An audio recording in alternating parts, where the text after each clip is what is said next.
ॐ अमृतहस्ताय विद्महे महाशक्तिनेत्राय धीमहि तन्नो श्रीमाता अप्पाजि प्रचोदयात्।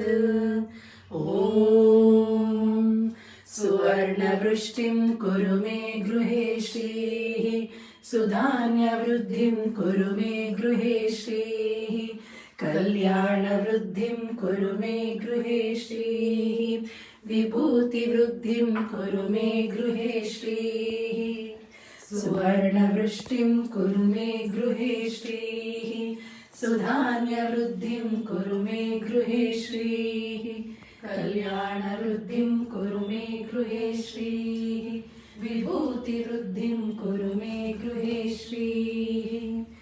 अम्मा सुवर्णवृष्टिं कुरु मे गृहे श्रीः, सुधान्यवृद्धिं कुरु मे गृहे श्रीः, कल्याणवृद्धिं कुरु मे गृहे श्रीः, विभूतिवृद्धिं कुरु मे गृहे श्रीः। लोकाः समस्ताः सुखिनो भवन्तु, लोकाः समस्ताः सुखिनो भवन्तु, लोकाः समस्ताः सुखिनो भवन्तु, समस्तसन्मङ्गलानि भवन्तु।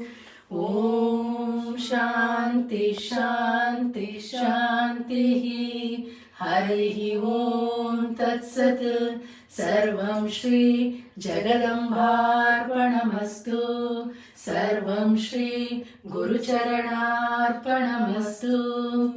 ದುರ್ಗಾ ಸಂಸ್ಥಾನಕ್ಕೆ ಜಯವಾಗಲಿ ಜಯವಾಗಲಿ, ದುರ್ಗಾ ಸಂಸ್ಥಾನಕ್ಕೆ ಜಯವಾಗಲಿ ಜಯವಾಗಲಿ, ದುರ್ಗಾ ಸಂಸ್ಥಾನಕ್ಕೆ ಜಯವಾಗಲಿ ಜಯವಾಗಲಿ, ಶ್ರೀ ಗುರು ಪರಮಹಂಸ ಶ್ರೀಮಾತ ಅಪ್ಪಾಜಿಯವರಿಗೆ ಜಯವಾಗಲಿ ಜಯವಾಗಲಿ, ಶ್ರೀ ಗುರು ಪರಮಹಂಸ ಶ್ರೀಮಾತ ಅಪ್ಪಾಜಿಯವರಿಗೆ ಜಯವಾಗಲಿ ಜಯವಾಗಲಿ, ಶ್ರೀ ಗುರು ಪರಮಹಂಸ ಶ್ರೀಮಾತ ಅಪ್ಪಾಜಿಯವರಿಗೆ ಜಯವಾಗಲಿ ಜಯವಾಗಲಿ.